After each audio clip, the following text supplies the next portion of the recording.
দিয়ে আরেকজন ছিলেন শেরে বাংলা। সো আমাদের এই যে পাঁচটা ফিগারকে আমরা একত্রিত করেছিলাম যাতে দক্ষিণ এশিয়াতে এই বেঙ্গালি জনপদের যে ন্যাশন আকারে আমরা কতটুকু স্ট্রেংথেন করতে পারি এবং স্টেট আকারে যে আমাদের ফরেন পলিসির ক্ষেত্রে ইনস্টিটিউশন গুলো রয়েছে, এবং আমাদের কিন্তু নতুন করে এই পর্যন্ত ভালো ভালো স্ট্র্যাটেজিক যে রয়েছে এগুলো গড়ে উঠে নাই। আপনি যদি ইন্ডিয়া অথবা অন্যান্য জায়গা দেখতে পারেন, তাদের অবজারভার ফাউন্ডেশন, ভালো ভালো ফাউন্ডেশন রয়েছে, তারা বেশ গুছালোভাবে কাজ করছে। কিন্তু বাংলাদেশে আমিও লাস্ট ইউনিভার্সিটি টাইমে যখন আমি এগুলোতে কাজ করতে গিয়েছিলাম, ওই ধরনের ভালো কোনো রিসোর্সফুল পার্সন রয়েছে, কিন্তু তাদের ওই অবকাঠামো খাত বা এই জায়গাতে হলো কাজের সুযোগ সৃষ্টি এ পর্যন্ত বাংলাদেশে করা হয় না। ইনশাল্লাহ আমরা যদি ভবিষ্যতে কোনো জায়গায় সুযোগ পাই, তাহলে আমরা এই বিষয়গুলোতে ফোকাস করবো এবং আমরা সেই জায়গাতে খুব মানে নিজেদের জায়গা থেকে একদম হার্ট থেকে কাজ করার চেষ্টা করবো। Otherwise we can't survive in this new world stage বা অর্ডার যেটা রয়েছে সেটাতে সার্ভাইভ করতে পারবো না। সো আমরা বলি যে আমাদের একদম যেটা ইউনুস স্যার গতকালকে বলেছিলেন যে আপনারা আমাদের কাছে করিডোর চাচ্ছেন, আমাদেরও তো একটু মন চায় যে একটু হিমালয় যাওয়ার জন্য, ঘুরতে হোক অথবা ব্যবসা বাণিজ্য করার জন্যই হোক। তো হিমালয় থেকে যদি একদম বে অফ বেঙ্গল পর্যন্ত একটি রুট করা যায় বা একটি ট্রান্স রুট করা যায়, সেখানে যদি আমাদের পণ্য ওঠানামা থেকে আমরা যদি সেই পণ্যগুলা নেপাল, ভুটান, চীনে যদি করতে পারি, এটা যেটা হলো পাকিস্তান সেই জায়গাটা তাদের রোড ইনিশিয়েটিভের মধ্যে করে নিয়েছে, আমরা হয়তো বা সেটা থেকে আরো বেশ উপকৃত পাবো। সো আমাদের গত 15 বছরে যেটা হয়েছে, আমরা সবকিছু আসলে দিয়ে গিয়েছি।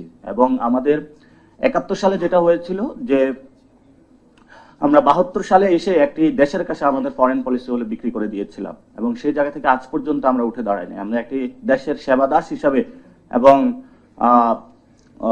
সাব হিসাবে নিজেদেরকে অ্যাক্ট করার চেষ্টা করেছি। বিশ্ব গ্লোবাল স্টেজে আমাদেরকে অ্যালাই হতে পারে কিভাবে কি হতে পারে সেটা আমরা খোঁজার চেষ্টা করি নাই। এবং পরবর্তীতে এটার এক্সটেনশন কিন্তু আমরা গত 15 বছরে দেখেছি। এবং তারা যে এখন ওয়ার্ল্ড এক্সিস্ট করতেছে, এই ধরনের খুনিরা, তারা কিন্তু সেই জায়গায় আমাদের নিয়ে গিয়ে আজকে সেই জায়গায় বসে বসে বাংলাদেশের বিরুদ্ধে ষড়যন্ত্র করে চলছে।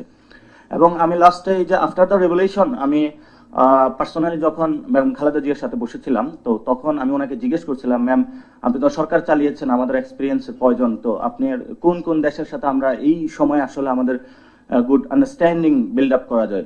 তো উনি ওইখানে বলেছিলেন যে বাংলাদেশের আসলে মানে দলীয় মানে স্টেট ধরনের কোনো কিছু নাই। তো উনি একটা সুন্দর কথা বলেছিলেন যে স্টেট আকারে যদি আমরা চিন্তা না করতে পারি, তাহলে এই ধরনের ভালনারেবিলিটির মধ্যে দিয়ে আমাদের আবার যেতে হবে। So we have no friend অথবা উই হ্যাভ নো মানে এনিমি, আমাদের হলো ফ্যাক্ট বেসিসে কাজ করতে হবে। এখন আপনার যেটা আমাদের বর্ডারে যে জিনিসটা ঘটতেছে, আপনি এটা কি দিয়ে বিচার করবেন? আপনার এখানে তো শুধু সারাদিন ইন্ডিয়া বিরোধী স্লোগান দিলে এটা দিয়ে আপনি কোনো কিছু বিচার করতে পারবেন না। গতকাল বিএনপি একটা ভালো প্রোগ্রাম করেছে, জাগো বাহে তিস্তা, জাগো বাহে তিস্তা, তিস্তা নদীর পানি, এটা ফ্যাক্ট বেসিস যে আপনি ভাই আমার ন্যায্য পানি দরকার, আমি পানি পাইতেছি না, আপনি আমার বর্ডারে হলো সীমান্ত হত্যা করতেছেন, আমি ওইটার ন্যায্যতা পাচ্ছি না, বিচার পাচ্ছি না। এই জিনিসগুলো আমাদের নিউ ওয়ার্ল্ড স্টেজের যারা আছে, স্টেক হোল্ডার আছে, তাদের কাছে হলো নিয়ে আসতে হবে। সো আমি লাস্টে যেটা বলে শেষের দিকে যাব সেটা হলো, আমি যখন রাজু ভাস্কর্যের সীমান্ত হত্যার বিরুদ্ধে আন্দোলন করছিলাম, তো এটা নট দ্যাট বর্ডার কিলিং, আমার তখন চিন্তাটা ছিল ওই সময় হলো নাগরিকত্ব যে আইনটা ইন্ডিয়াতে হয়েছিল এবং তারা লার্জ স্কেলে 20 লাখ পিপলকে বাংলাদেশে হলো ডিপোর্শন করার চেষ্টা করতেছিল। সো আমি যখন এই নিউজটা দেখছিলাম, তখন আমাদের মনে হয়েছিল আমরা যদি সেই জিনিসটা দাঁড়াইতে না পারি, ভবিষ্যতে আমাদের কপালে খুব দুর্গতি আছে। এবং সেখান থেকে পিপি কোর্সের অক্সফোর্ড ইউনিভার্সিটি, এবং উনি এসেছিলেন, তো উনি বলছিলেন যে মানে ওনার পরিচয় বলতে বলতে উনি বলছিলেন যে আমি মালালা ইউসুফদের ক্লাসমেট, অথবা ওয়ার্ল্ড নিয়ে কাজ করতেছি, অথবা আমার একটা প্রজেক্টে আমি ওয়ার্ল্ড ট্যুরে বের হয়েছি। তো উনি বললো যে উনি ব্যাক টু ইন্ডিয়া ছিল, তখন শাহিনবাগ মুভমেন্ট চলছিল। তো উনি বাংলাদেশে এসে খুবই সারপ্রাইজড হয়েছে যে এই ধরনের একটি ইনফ্লুয়েন্সিয়াল মুভমেন্ট চলতেছিল, but people are not aware of that matter, that what's happening.